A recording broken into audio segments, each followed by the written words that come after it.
nous appuyons le GTT à poursuivre les revendications du GTT qui consistent à poursuivre en justice les agresseurs pour répondre des actes qu'ils ont commis. Et les images suffisent à elles-mêmes.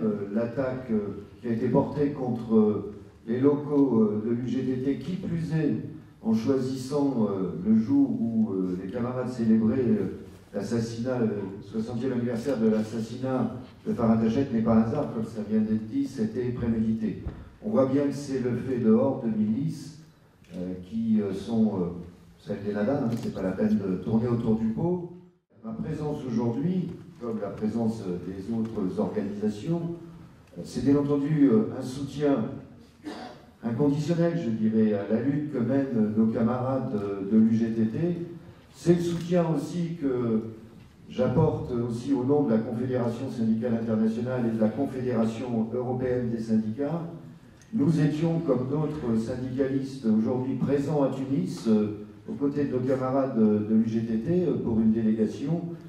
Comme ça vient d'être rappelé, j'étais le 1er mai de cette année à Tunis, prise de parole à l'UGTT, rencontre avec les camarades, participer à la manifestation et, comme je l'avais dit, on sentait et on sent un vent de liberté qui est dû notamment au rôle historique, mais au rôle joué par l'UGTT dans le déclenchement de la révolution et pour l'obtention et le maintien de la démocratie, de la justice et de la liberté en Tunisie.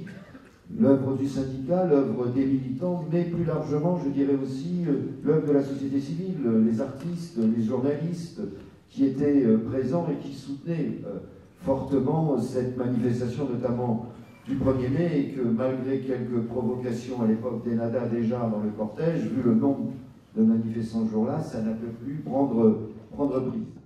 Et moi j'ai le souvenir vraiment de décembre 2010, janvier 2011, où beaucoup de militants français vibraient avec vous, militants tunisiens, pendant la révolution du 14 janvier. Et donc aujourd'hui, on souffre avec vous de la même manière qu'on vibrait avec vous le 14 janvier 2011. Nous condamnons fermement les attaques subies par l'UGTT le jour de la commémoration du 60e anniversaire de la mort du fondateur de l'UGTT, Farhat Hachette, de la part de milices fascistes à la solde de forces qui refusent le dialogue, l'émancipation, et dont le but est finalement de restreindre les libertés.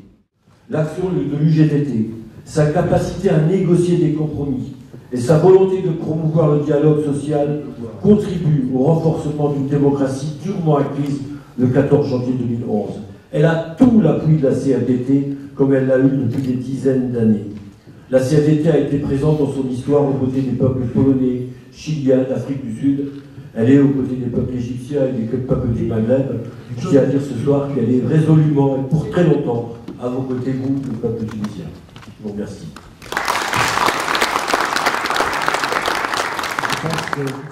Bien évidemment, la CGT condamne les agressions physiques perpétrées la semaine dernière contre les dirigeants et militants de la CGT, de l'UGTT. Et donc nous sommes ici pour nous déclarer pleinement solidaires de notre partenaire historique et dénoncer l'ensemble des actes malveillants commis à l'égard de l'UGTT.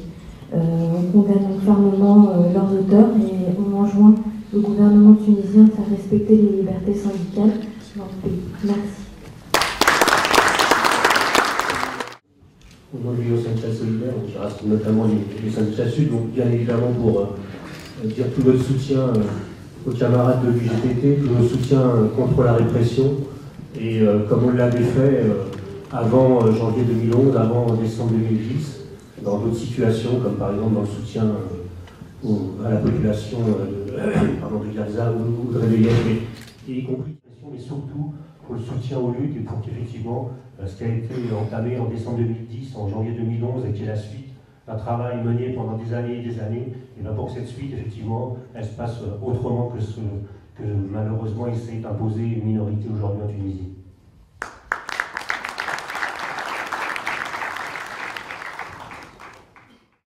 Je voudrais vous lire simplement la fin du communiqué de la FSU à l'UGTT. C'est un communiqué de soutien aux négociations, puisqu'on savait en fait que la grève allait être suspendue.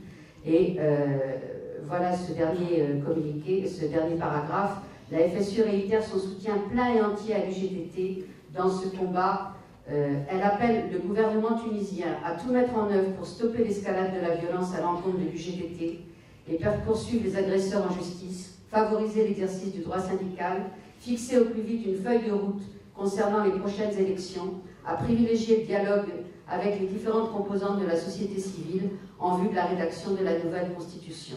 Et sachez que la FSU sera toujours aux côtés de l'UGTT et des forces démocratiques du peuple tunisien pour la réalisation de la démocratie.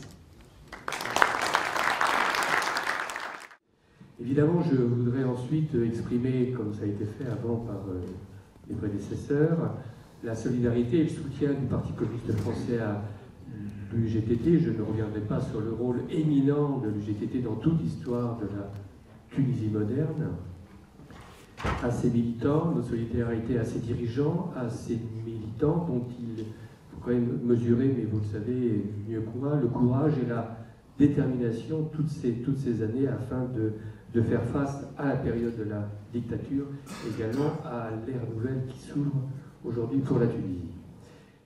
Or, il faut bien constater aujourd'hui qu'il existe du côté du pouvoir et des partis religieux et des groupes religieux une volonté hégémonique sur l'État et sur la société tunisienne. Et cette volonté hégémonique, évidemment, se heurte à l'existence et au rôle et à la reconnaissance du rôle de l'UGTT. Donc ils acceptent assez mal cette fonction de défense des libertés et de carrefour de dialogue et d'apaisement pour qu'ensemble les Tunisiens cherchent des solutions correspondant aux espoirs qui s'étaient levés lors de leur révolution. Comme ils acceptent mal également ce pouvoir, le rôle de l'UGTT dans la fonction de défense des intérêts matériels et moraux des Tunisiens et des populations et des salariés en regard des exigences en matière de salaire, en matière de conditions de travail et en matière d'emploi. Je notais, découvrions nous en France, il y a 2 ans, comment les ouvrières tunisiennes, par exemple, dans le textile, étaient les plus mal payées de tout le Maghreb et de tout le Machrek. Donc évidemment, les raisons de se battre pour les ouvriers, pour les ouvrières en matière de salaire est une exigence essentielle si on veut cheminer vers une société plus en harmonie avec la justice sociale. Donc nous nous sommes rassemblés devant le ministère, le Premier ministère, pour accompagner une délégation qui devait remettre un dossier au Premier ministère, aux responsables, pour l'ouverture des archives et pour demander justice à Hachette. L'ouverture des archives est une chose assez importante pour les Tunisiens, pour les Français ici, parce que c'est une période douloureuse, c'est une histoire partagée, c'est une partie de la mémoire des Tunisiens que nous avons le droit de recouvrir, que les chercheurs, aussi bien tunisiens et historiens, doivent savoir. Je tiens, au nom de l'association Vérité et Justice pour Hachette, de protester contre cet acte qui malveillant et puis dans cette période qui est malvenue. Parce que nous nous attendions à ce que nos amis, je le dis, nos amis socialistes, ne ferment pas les portes, car depuis au moins 14 ans, nous nous battons pour faire triompher cette vérité. Nous ne demandons pas grand-chose, nous demandons juste que ces archives soient ouvertes, que reconnaissance par la France, puisque ça a été fait déjà en 1952, reconnaissance par la France de ce crime contre Farhat Hachette dont il est question aujourd'hui. Merci beaucoup.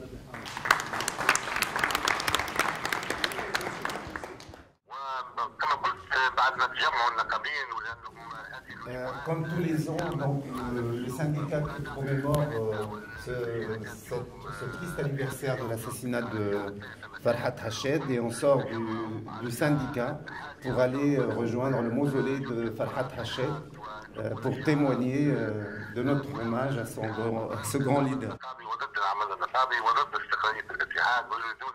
Malgré ces attaques sauvages, on a tenu à maintenir la manifestation et la manifestation dans les rues et la grande avenue de Tunis a été une réussite totale. وشافت شوارع تونس العاصمة حتى إلى غاية الضريح.